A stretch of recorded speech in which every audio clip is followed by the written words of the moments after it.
मुझे लगता है कि इस पूरे चैनल में ये पहला एक ऐसा एनिमे है जो कि हमें कई सारी चीजों का एक्सपीरियंस देगा। रही बात इस एनिमे की हीरो की, तो उसका नाम है चैनफिन। चैनफिन एक ऐसा हीरो जिसके पास अपनी जिंदगी के सिर्फ 6 महीने बचे, क्योंकि 6 महीनों के बाद चैनफिन का टिकट कटने वाला था। लेकिन अगर चैनफिन को जिंदा रहना है तो वो क्या करे? क्या चैनफिन कल्टीवेशन करके हेवन की पनिशमेंट से बच सकता है? क्या चैनफिन हेवन को सप्रेस करके अपनी जान बचा पाएगा कि नहीं, यह तो हमें नहीं पता। लेकिन चैनफिन का ये सफर बहुत ही रोचक, दर्द भरा होगा। इस सफर को तय करने के लिए चैनफिन को बहुत क्षमता चाहिए होगी। क्या चैनफिन ये सब कर पाएगा? पता नहीं। तो आओ मेरे साथ और देखते हैं चैनफिन क्या इस सफर को तय कर पाएगा या नहीं। तो अब कहानी शुरू होती है। कहानी की शुरुआत में हमें एक वॉरियर दिखाया जाता है जो कि कह रहा होता है, जब तक चैनफिन जिंदा है तब तक तुम एक कदम भी आगे नहीं बढ़ा सकते। वहाँ वो वॉरियर प्राचीन दीवार पर डीमंस का सामना करने के लिए तैनात था, जिसके तो आसपास काफी टेरिफाइंग ऑरा फील हो रहा था। और उसके हाथ में एक डीमन का कटा हुआ सिर था। जिसके बाद वो वॉरियर उस मॉन्स्टर का सिर फेंक देता है। उस कटे हुए सर को देख के वो मूर्ख डीमन भड़क गए और वो पूरे के पूरे डीमन आने लगे उस बंदे को मारने के लिए। हालांकि उस वॉरियर की एक आवाज में हजारों तलवार तैनात हो गई, मानो कि वहाँ तलवारों का तूफान आ गया हो। फिर होना क्या था, वो साइड तलवार के बवंडर ने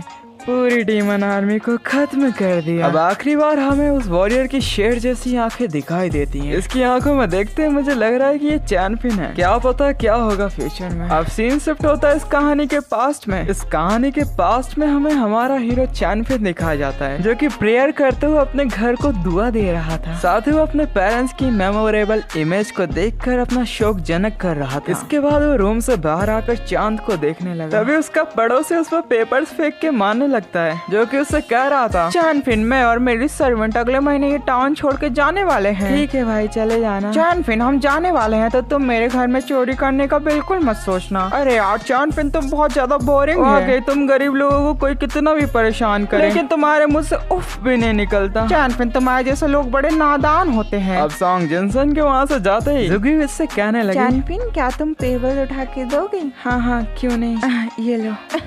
चॉन्ग देखो मेरा वाला भाई और तुम्हारी सर्वेंट फ्लर्ट कर रहा है। मुझे पूरा यकीन है ये दोनों का कोई चक्कर तो चल रहा है। इस पर सॉन्ग जिनसन कहता है, अरे क्या बकवास कर रहे हो? चैनफिन मेरे सर्वेंट के साथ नहीं, तुम्हारी माँ के साथ है। कल रात ही मैंने उनको बातें करते हुए देख लिया था। ये सुनते ही वो बच्चा कहता है, आज तो मेरी माँ के बारे में फालतू कुछ मत बोल, नहीं तो मैं तेरे असली बाप के बारे में बता दूंगा। सॉन्ग जिनसन, ये बच्चे तू मेरा ही खून है। खैर मैं तेरा बाप हूँ तो आज तू छोड़ देता हूँ। उनकी ये बकवास सुन के जुगी को हंसी आ रही थी। वो छुटकू कहता है, जुगी तू मेरे भाई का पीछा करना छोड़ दे, तुझे तो शियान को भाव देना चाहिए, वो तो तुझे बहुत पसंद करता है। शियान का नाम सुनते ही जुगी गुस्से में वहाँ से चली गई। दरअसल इस शैतान बच्चे का नाम था जुगी, जो कि चैनफिन के पास एक बकेट लेके आते हुए कहता है, चैनफिन भैया आपने जो मुझे फिश दी थी ना वो बहुत बड़ी हो गई। ये देख के चैनफिन भी कहता है, हाँ तुम्हारी फिश तो बहुत बड़ी हो गई। इसके बाद वो छुटकू इनवाइट करता है चैनफिन को खाना खाने के लिए, मगर चैनफिन ने जाने से इनकार कर दिया। वह कहने लगा, मुझे बहुत सारे लेटर बांटने का काम मिला है तो मैं जा रहा हूँ उसकी तैयारी करने। चलो अब ये मछली भी तुम ही रख लो। अरे भाई एक बात बताता हूँ, मेरी माँ कह रही थी कल टाउन में बहुत सारे आउटसाइडर आने वाले हैं। मुझे एक बात पता नहीं चल रही, हमारे यहाँ का तो ड्रैगन फर्नेस बंद हो चुका, तो आखिर ये आ किस लिए रहे हैं? और मेरी माँ कह रही थी कि वो लोग इमॉर्टल है, उनके पास बहुत सारा पैसा है, इसीलिए उनसे हमें कई सारी चीजें सीखने को मिलेगी। लेकिन सच बताऊँ तो मुझे ऐसा बिल्कुल नहीं लगता।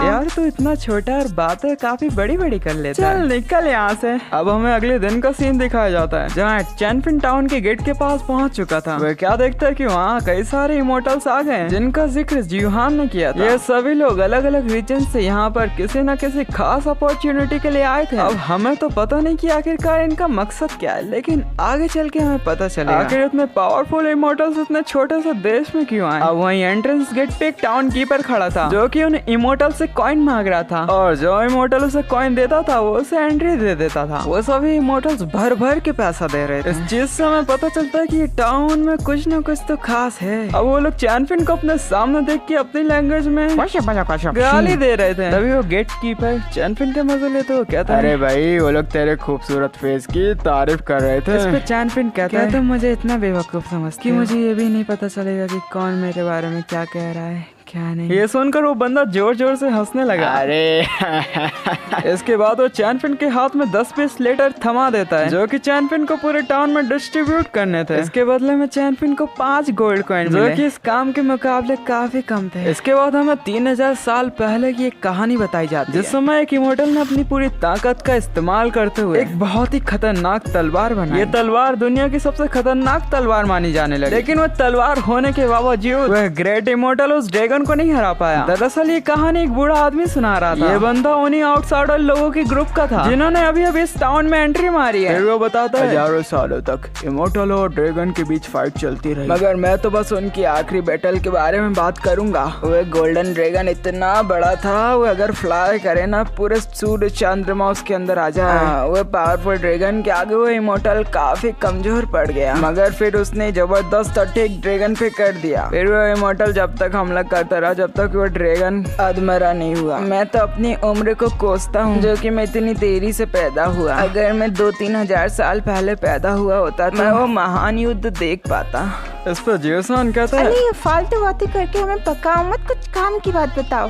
वो ड्रैगन मरा कि जिंदा था? इस पर वो बंदा कहता है वो ड्रैगन तो मर गया लेकिन वो सीधा हमारी दुनिया में आके गिरा, और सबसे महत्वपूर्ण बात यह है कि उसने 5 एलिमेंट ड्रैगन को जन्म दिया मरने से पहले, और वो 5 एलिमेंट ड्रैगन की पावर कल्टीवेशन को ग्रेट बना सकती है, और किसी 5 लोगों को ड्रैगन की ब्लेसिंग भी मिल गई थी। अब हमें पता नहीं कि आखिर वो 5 कौन हैं। शायद वो हमारे आसपास भी हो सकते हैं। अगर तुम उन लोगों को पहचानना चाहते हो तो अगली बार कहानी सुनना जरूर आना। ये सुन के सभी परेशान होकर वहाँ से चले जाते हैं। हालांकि जीवन वहाँ से नहीं जाता। वो उस बूढ़े आदमी से कहता है मैं अगली बार तक तो रुक नहीं सकता, इसलिए प्लीज मेरे को बताओ ना आगे क्या हुआ था। इस पे वो बुढ़ा कहना स्टार्ट कर देता है मैंने सुना था कि इस टाउन में एंशिएंट वेल है, अगर तुम मुझे वहाँ लेके जाओगे तो मैं तुम्हें आगे की कहानी जरूर सुनाऊंगा। मगर जियोसान को तो उस पर बिल्कुल यकीन नहीं था, इसीलिए जिमो कहता है बच्चे मेरे इस बोल में छुपे हुए राजों को देखा जा सकता है, तुम बस मुझे वहाँ लेके चलो, मैं सब कुछ बता दूंगा।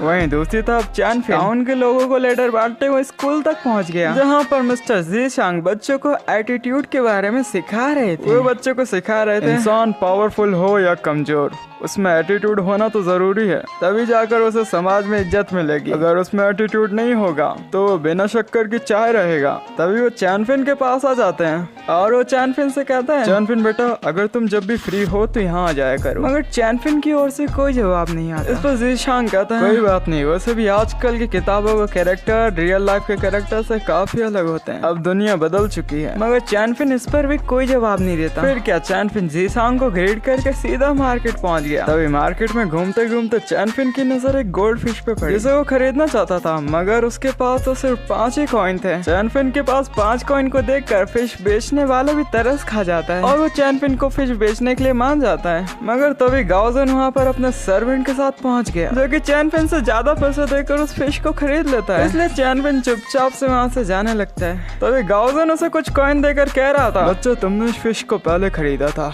ये लो अपना इनाम। भले ही चैनफिन इससे खुश नहीं था लेकिन क्या ही कर सकता है, गरीब है नादान है। उधर गाओजन उस फिश को खरीद के काफी खुश था। वहीं वो एल्डर कह रहा था मास्टर अगर आप लकी रहे तो ये फिश गोल्डन ड्रैगन में तब्दील हो जाएगी। उधर चैनफिन को एक फॉर्च्यून टेलर बताने लगा बच्चे जो फिश अभी तुम देख कर आए वो एक ड्रैगन में तब्दील होने वाली थी। मगर चैनफिन उसकी बातों पर कोई ध्यान नहीं दे रहा था। इस पर वो फॉर्च्यून टेलर कहता है बच्चे मुझ पर भरोसा करो, मुझे इतिहास का नॉलेज है, तुम कहो तो मैं तुम्हारे एंसेस्टर के लिए प्रेयर लिख सकता हूँ। अगर तुम्हारे एंसेस्टर खुश हुए तो तुम चुटकियों में अमीर बन जाओगे। इस पर चैनफिन उसकी बात मान लेता है, लेकिन तभी वो फॉर्च्यून टेलर कहने लगता है बच्चे मुझे तुम्हारे अंदर एक इविल स्पिरिट दिख रही है, अगर तुम अपने शरीर से उस इविल को बाहर निकालना चाहते हो तो थोड़ा और खर्चना पड़ेगा तुम्हें। इस पर चैनफिन कहता है सीनियर मेरे पास सिर्फ 5 कॉइन है, आप सिर्फ मेरे पेरेंट्स के लिए टैलिस्मान लिख दीजिए ताकि उनकी आत्मा को शांति मिल सके। इसीलिए वो फॉर्च्यून टेलर चैनफिन के लिए 2 टैलिस्मान बना देता है जिन्हें लेकर चैनफिन अपनी घर की ओर रवाना हो गया। वहीं ज़ीशांग जिमाओ को एंशिएंट कुएं के पास लेकर आ गया। वो कह रहा था कि जल्दी से मुझे अपना बॉल दिखाओ, मगर उसने उसका हाथ मरोड़ दिया। तभी उस बुड्ढे को फील होता है कि ये बच्चे की हड्डी तो बहुत स्ट्रॉन्ग है, और वो क्या देखता है कि जिमाओ के पास जो फिश है वो एक रेयर एंशिएंट ड्रैगन की फिश है। इसलिए वो बुड्ढा पूछता चलो बताओ तुम्हें ये सब किसने दिया। इस पे तो बच्चा उसे गाली देना स्टार्ट कर देता है तेरे बहन के मजे मजे, चैनफिन को आने दो फिर मैं तुम्हें बताता हूँ।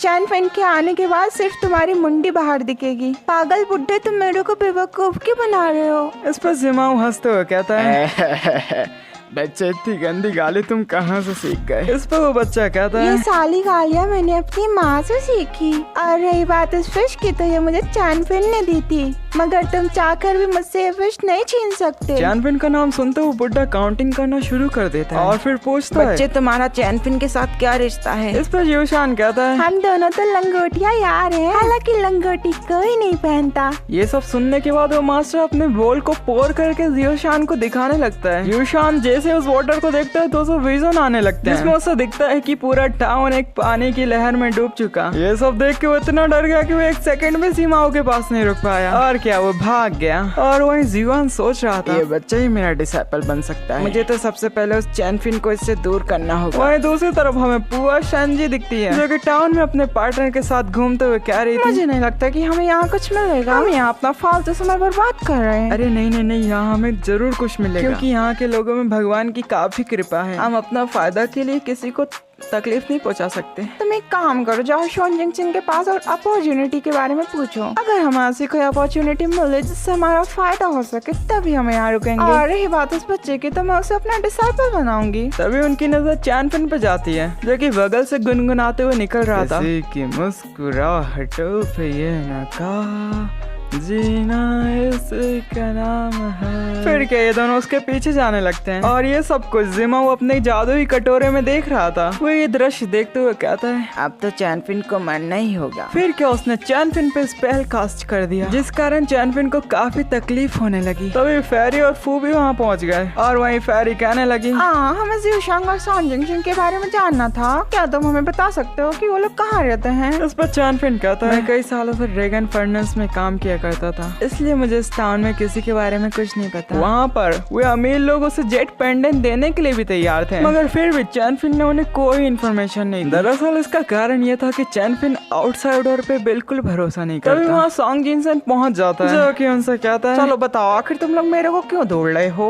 इस पे फू कहता है भाई, इस फेरी को ज़ूशांग के बारे में जानना था। अब ये लोग बात कर ही रहे थे, तभी चैनफिन उस लड़की को कुछ बताना चाहता था और इसी चक्कर में शायद जिनसन का पाँव गोबर में गिर गया। ये सब देखकर शॉन्ग जिनसन काफी हंस रहा था। इसी कारण वो फेरी गुस्से में आकर चैनफिन पे अटैक कर देती है। हालांकि फिर उस अटैक को रोक लेता है और कहता है हमें बेवजह सैंड को नाराज नहीं करना, इसीलिए वो फेरी भी चैनफिन को छोड़ देती है। मगर वो बुड्ढा अपनी मैजिक पावर का यूज करते हुए चैनफिन को कंट्रोल करना शुरू कर देता है, जिसकी वजह से तो चैनफिन सीधा जाकर उस फेरी से कहने लगा आपकी आंखें तो बहुत ज्यादा खूबसूरत है। ये सुन के वो फेरी तो बहुत भड़क गई और कहने लगी अब तो मुझे इसके अंदर के डीमन को मारना ही होगा। वो उस फेरी को रोकने की कोशिश कर रहा था, मगर फिर भी फेरी ने सीधा जाकर चैनफिन के इमॉर्टलिटी ब्रिज पे जाके हमला कर दिया, जिस अटैक से तो चैनफिन काफी दूर जाकर गिरता है। शायद जिनशिन के एक ही अटैक में चैनफिन का इमॉर्टलिटी ब्रिज ब्रेक हो गया था। वहीं दूसरी तरफ सीनियर जीशांग को लेटर पढ़ते हुए टाउन के डिस्ट्रॉय होने का विजन आने लगा। वो समझ गए थे कि उनके टाउन पे घोर मुसीबत आने वाली है। उधर फूस फेरी पे काफी भड़क गया था। वो कहता है तुमने इस इंसान के इमॉर्टलिटी ब्रिज को तोड़ के इस टाउन के रूल्स ब्रेक कर दिए, अब तुम्हारी इस गलती की सजा मुझे भी मिलेगी। इस पे वो कह रही थी तुम घबराओ मत, ये बंदा आज नहीं 6 महीने बाद मरेगा। ये सब के बाद फू और प्रिंसेस वहाँ से चले जाते हैं। उधर चैनफिन की हालत बहुत खराब थी और इसी दर्द भरे दृश्य के साथ ये एनीमे का एपिसोड नंबर 1 होता है खत्म। तो मजा आया? अगर हाँ तो ठोको लाइक। तो चलो आज 5 लाइक एम का टारगेट रखते हैं, कंप्लीट करा दो, नेक्स्ट एपिसोड आ जाएगा। अगर तुम्हारा मन करे तो ज्वाइन कर लो हमारी फैमिली को। अरे भैया मेरे साथ ना। अरे हाँ भाई हाँ। Thanks for watching.